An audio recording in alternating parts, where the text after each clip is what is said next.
वहाँ पर बैठक में बात ज़रूर हुई होगी। इस समय जो जम्मू कश्मीर में माहौल है उसमें भारत और पाकिस्तान के बीच में ऐसा लगता है कि वार्ता भी आरंभ होने जा रही है, बॉर्डर्स पर सीज फायर हो चुका है। क्या इसको लेकर भी कोई चिंतन मंथन हुआ और इसको लेकर संघ का विचार क्या है? ऐसा है कि विशेष रूप से किसी प्रांत के ऊपर इस विषय पर तो नहीं चर्चा हुई, परंतु ऐसा इसमें संघ का यह मानना है कि यदि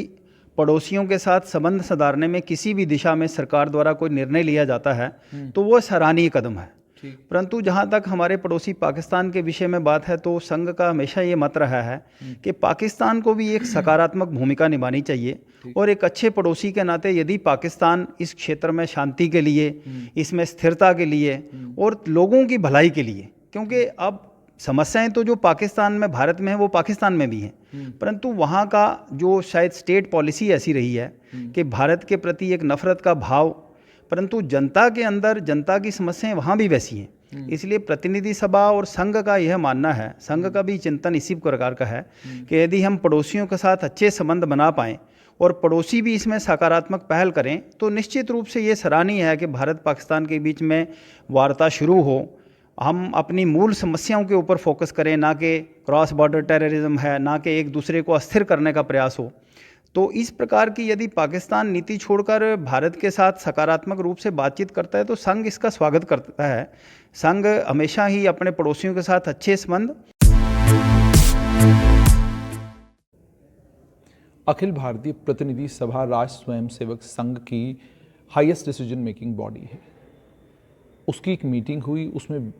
लगभग तमाम विषयों के ऊपर चिंतन मंथन हुआ। जम्मू कश्मीर को लेकर भी वहाँ पर मंथन भी हुआ और जम्मू कश्मीर को लेकर आने वाले समय में क्या कुछ गतिविधियाँ रहेंगी संघ की, उस पर भी बातचीत हुई। मेरे साथ इस वक्त हैं प्रांत कार्यवाह डॉक्टर विक्रांत शर्मा। कोशिश करेंगे इनसे ये समझने की कि संघ ने अपने आप को लगभग हर समाज के साथ जोड़ने की कोशिश की है। जम्मू कश्मीर में आने वाले समय में क्या कुछ किया जाएगा? डॉक्टर साहब, सबसे पहले मुझे ये बताइएगा कि ये जो प्रतिनिधि सभा हुई उसमें वो डिसीजन तो पब्लिक हुए जिसमें आपने कुछ बदलाव लाए, कुछ नए लोग आए, राम माधव को वापस जो है वो संघ ने बुला लिया। आपसे जानना चाहूँगा कि जम्मू कश्मीर को लेकर क्या कुछ वहाँ पर चिंतन मंथन हुआ और बैठक में क्या कुछ जम्मू कश्मीर को लेकर सुझाव सामने आए? ऐसा है कि अपनी इस प्रतिनिधि सभा में जैसे आपने ही बताया कि सबसे हाईएस्ट डिसीजन मेकिंग बॉडी है, इसमें जैसे वहाँ सभी प्रांतों का प्रतिनिधित्व होता है तो ऐसे ही जम्मू कश्मीर के ऊपर भी जो है इसमें मुख्यतः अपना संघ कार्य की इस समय दशा क्या है और उसको और आगे किस प्रकार से उसका विस्तार हो सकता है, इसके ऊपर ही चर्चा रहती है। और क्योंकि ये 3 वर्ष वाला चुनाव वर्ष होता है, इसमें जो नए सरकार्यवाही का चुनाव होता है, मुख्यतः तो इसमें चुने हुए प्रतिनिधि जाते हैं जिनके द्वारा सरकार्यवाही का चुनाव होता है। जहाँ तक जम्मू कश्मीर के संदर्भ में आपने बात कही है तो एक तो अपना क्योंकि पीछे कोविड का कालखंड रहा तो उसमें निश्चित रूप से अपने जो प्रत्यक्ष संघ कार्य है वो कम हुआ, क्योंकि सरकार द्वारा भी वैसे दिशा निर्देश थे तो उसका स्वयंसेवकों ने पालन भी किया, परंतु इस दौरान एक संघ का स्वरूप जो समाज ने देखा वो था संघ का सेवा कार्य। तो अभी हमने प्रेस वार्ता में भी बताया कि किस प्रकार से अपने स्वयंसेवकों द्वारा अनेक स्थानों पर सेवा के कार्य, जैसे इसमें सूखा राशन वितरण, पका हुआ भोजन जो है लोगों को कराना, जो प्रवासी मजदूर थे यहाँ उनके परिवारों में झुग्गी झोंपड़ी में जाकर सेवा कार्य करना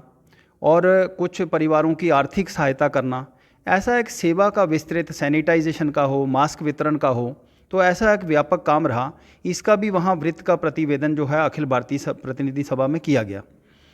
जहाँ तक प्रत्यक्ष शाखा के स्थान हमारे बढ़ें और समाज तक हम पहुँच पाएँ और समाज के अंदर जो संघ मूल काम करता है व्यक्ति निर्माण से समाज परिवर्तन और समाज परिवर्तन से राष्ट्र निर्माण करके एक सशक्त और संगठित और वैभवशाली भारत खड़ा करना, यह जो संघ की कल्पना है, इस दिशा में काम करने के लिए चिंतन मंथन हुआ। और अपने जो विशेषकर एक गतिविधि पर, अपने संघ के अंदर अब 6 गतिविधियां हैं, उसमें विशेषकर हमारा जो पारिवारिक व्यवस्था है, कुटुंब प्रबोधन, सामाजिक समरसता, सोशल हार्मनी, और तीसरा जो है पर्यावरण। आज पर्यावरण को लेकर बहुत चिंता का विषय है, इस पर भी चिंतन हुआ। और पर्यावरण गतिविधि में जैसे प्लास्टिक मुक्त भारत करना है, जल की स्वच्छता है, वायु प्रदूषण का स्तर कम हो, इसमें कैसे हम छोटे छोटे स्तर से जल संरक्षण की बात हो, इस सब को कैसे कैसे कर सकते हैं। जैसे मैं आपको एक छोटी सी बात बताता हूँ कि वहाँ एक बात बताई गई है, हम पानी पीते हैं तो कहा गया कि उतना भरो गिलास जितनी हो प्यास, उतना डालो थाली में, बाद में ना जाए नाली में। ऐसा एक तो खाने की बचत, पानी के संरक्षण के दृष्टि से कुछ गतिविधियों के ऊपर विशेष चर्चा के दौरान अपने प्रांत में भी ऐसा अच्छा कार्य आगे बढ़े और समाज के प्रत्येक वर्ग तक हम पहुँचें, हर स्तर पर जो है समाज जुड़े, ताकि क्योंकि ऐसा संघ का मानना है और प्रतिनिधि सभा का भी मानना है कि जब तक समाज के अंतिम छोर तक बैठे व्यक्ति तक हम नहीं पहुंचेंगे, वहां संघ का विचार और स्पष्टता नहीं पहुंचाएंगे, संघ के बारे में जो भ्रम है उसको नहीं मिटाएंगे, तब तक हम इस दिशा में सही अर्थों में आगे नहीं बढ़ सकते। अच्छा, एक चीज़ और डॉक्टर साहब आपसे ये जानना चाहूँगा, जैसे आपने कहा कि संघ कोशिश कर रहा है कि समाज के आखिरी आदमी तक पहुँचा जाए। डॉक्टर साहब आपसे ही जानना चाहूँगा कि जम्मू कश्मीर को लेकर भी वहाँ पर बैठक में बात ज़रूर हुई होगी। इस समय जो जम्मू कश्मीर में माहौल है उसमें भारत और पाकिस्तान के बीच में ऐसा लगता है कि वार्ता भी आरंभ होने जा रही है, बॉर्डर्स पर सीज फायर हो चुका है। क्या इसको लेकर भी कोई चिंतन मंथन हुआ और इसको लेकर संघ का विचार क्या है? ऐसा है कि विशेष रूप से किसी प्रांत के ऊपर इस विषय पर तो नहीं चर्चा हुई, परंतु ऐसा इसमें संघ का यह मानना है कि यदि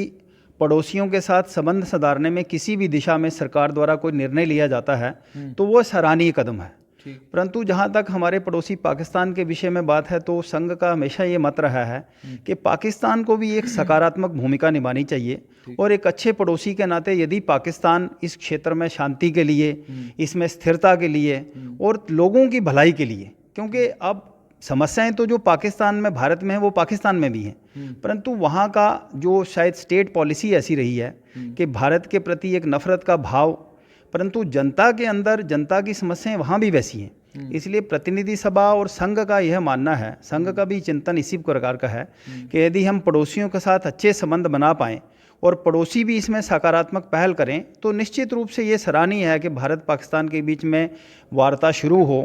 हम अपनी मूल समस्याओं के ऊपर फोकस करें, ना कि क्रॉस बॉर्डर टेररिज्म है, ना कि एक दूसरे को अस्थिर करने का प्रयास हो। तो इस प्रकार की यदि पाकिस्तान नीति छोड़कर भारत के साथ सकारात्मक रूप से बातचीत करता है तो संघ इसका स्वागत करता है। संघ हमेशा ही अपने पड़ोसियों के साथ अच्छे संबंध और इस देश की स्थिरता शांति के लिए कोई प्रयास करे तो उसके लिए निश्चित रूप से उसका जो है संघ स्वागत करता है। एक और चीज़ आपसे जानना चाहूँगा कि जम्मू कश्मीर के हालात को लेकर अब आपका क्या मानना है कि 5 अगस्त 2019 के बाद सब ये कह रहे हैं कि हालात ख़राब हो जाएंगे, खून की नदियाँ बहेंगी, तिरंगा उठाने वाला कोई यहाँ पर नहीं मिलेगा, लेकिन आज जो कुछ डेवलपमेंट्स हुई हैं कि नेशनल इन्वेस्टिगेटिंग एजेंसी ने वहीदुर रहमान परा को लेकर, जो पीपल्स डेमोक्रेटिक पार्टी के यूथ विंग के अध्यक्ष भी थे, साथ में पार्टी के प्रवक्ता भी थे, सेक्रेटरी स्पोर्ट्स काउंसिल भी रहे, उनको लेकर कहा कि वो हथियार जो है हथियार इधर से उधर ले जाने का काम कर रहे थे। महबूबा मुफ्ती को लेकर कहा गया कि आतंकियों के साथ उनके जो है सीधे संबंध थे। तो इसको लेकर आपका क्या मत है कि आप क्या समझते हैं, इस वक्त हालात कैसे हैं और इन मामलों में सरकार को क्या कुछ करना चाहिए? मुझे लगता है निश्चित रूप से 370-35 ए के जाने के बाद जम्मू कश्मीर में हालात बदले हैं, एक अलग प्रकार का विश्वास का वातावरण बढ़ा है। निश्चित रूप से कुछ लोगों को यदि कष्ट हुआ है तो वो मुझे लगता है कि उनके व्यक्तिगत हितों का आहत हुए हैं, इस कारण से हुआ होगा। परंतु जब आप सामान्य जन से बात करते हैं तो सब समाज के वर्ग में सभी लोग खुश हैं। हाँ, कई चीज़ों को लेकर कुछ समय लगता है। अब बहुत समय की जो चीज़ें खराब हुई हैं, चाहे वो प्रशासनिक स्तर पर हैं, सामाजिक स्तर पर एक माहौल बिगाड़ने की जो है षड्यंत्र रहा, तो उस सब को ठीक करने में कुछ समय लगेगा। परंतु मुझे लगता है जिस प्रकार से लोगों का भी उत्साह है और समाज में लोग आकर इसको एक सकारात्मक रूप से, अभी आपने देखा कि पिछले दिनों जिस प्रकार से यहाँ लोकल बॉडीज़ के चुनाव हुए, उसके पश्चात डीडीसी के चुनाव हुए, तो उसमें कोई भी किसी भी जो चाहे वो राजनीतिक दल हो या समाज के किसी भी वर्ग से, एक तो सब ने उसमें पार्टिसिपेट किया, अच्छी वोटिंग परसेंटेज भी बढ़ी और एक भी ऐसी कोई वायलेंस की या ऐसी कोई आतंकवादी ऐसी घटना नहीं हुई। तो उसमें एक जिस प्रकार से शांतिपूर्वक ढंग हुआ और समाज को लगा कि हमको अपने प्रतिनिधि भेजकर उनके द्वारा समस्याओं का निवारण करना चाहिए, ये एक मुझे लगता है बहुत सकारात्मक विषय था।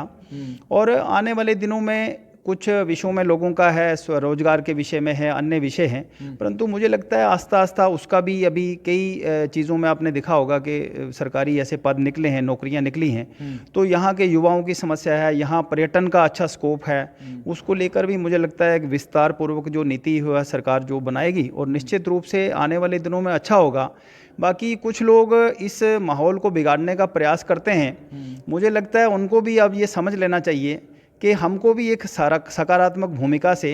इस जम्मू कश्मीर प्रांत के अंदर शांति हो, स्थिरता हो, सबका विकास हो, सब लोग मुख्य धारा में जुड़ें, ऐसा उन लोगों को भी ऐसे निहित स्वार्थ के मुद्दे छोड़कर और ऐसे विखंड करने वाली जो नीति है इसको छोड़कर एक सकारात्मक रुख अपनाना चाहिए, ताकि उसमें जब शांति स्थापित होगी तो मुझे लगता है हर एक के लिए अच्छा होगा, विकास होगा, चाहे वो पढ़ाई है, स्वास्थ्य के क्षेत्र हैं, हमारे सामने जो समस्याएं हैं उनके उन्मूलन के लिए हम काम करें।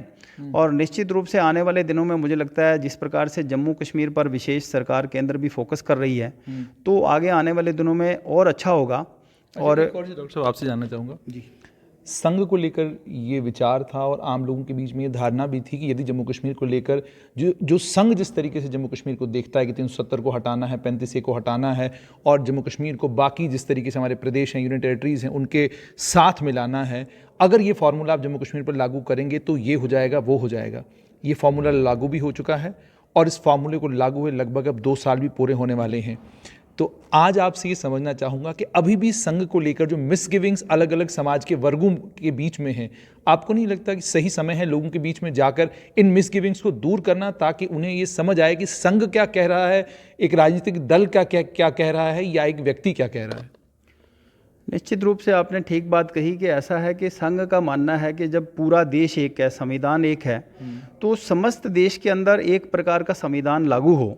क्योंकि उसके लिए सबके लिए इक्वल अपॉर्चुनिटीज़ फॉर ऑल। किसी की कहीं की विशेष परिस्थिति होती है, कोई आर्थिक दृष्टि से वहाँ कमजोरी है, तो सरकार उसके लिए व्यवस्था करती है। परंतु कई आपने देखा होगा कि इस 370 या 35A के कारण जम्मू कश्मीर में अनेक ऐसे विषय थे जहाँ लगता था कि सामने सामने कहीं ना कहीं किसी के साथ अन्याय हो रहा है। तो ऐसे में इन चीज़ों को दूर करना ही चाहिए था, वो संघ का पूर्व से मत था। और आज वो हमको दिखता है कि समाज आस्ता आस्ता, जब क्योंकि समाज को एक भ्रम की स्थिति में रखा गया था,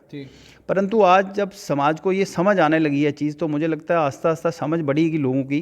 क्योंकि ऐसी भ्रमक स्थिति से बाहर निकलने में कई बार समय लगता है। परंतु दूसरा पक्ष आपने ठीक भी कहा कि संगठन के स्वयंसेवक के नाते भी अब संघ के कार्यकर्ताओं का भी ये दायित्व बनता है कि वो उनकी रीच और लोगों तक बढ़े, और ताकि अपनी बात को स्पष्टता से, और संघ किस प्रकार से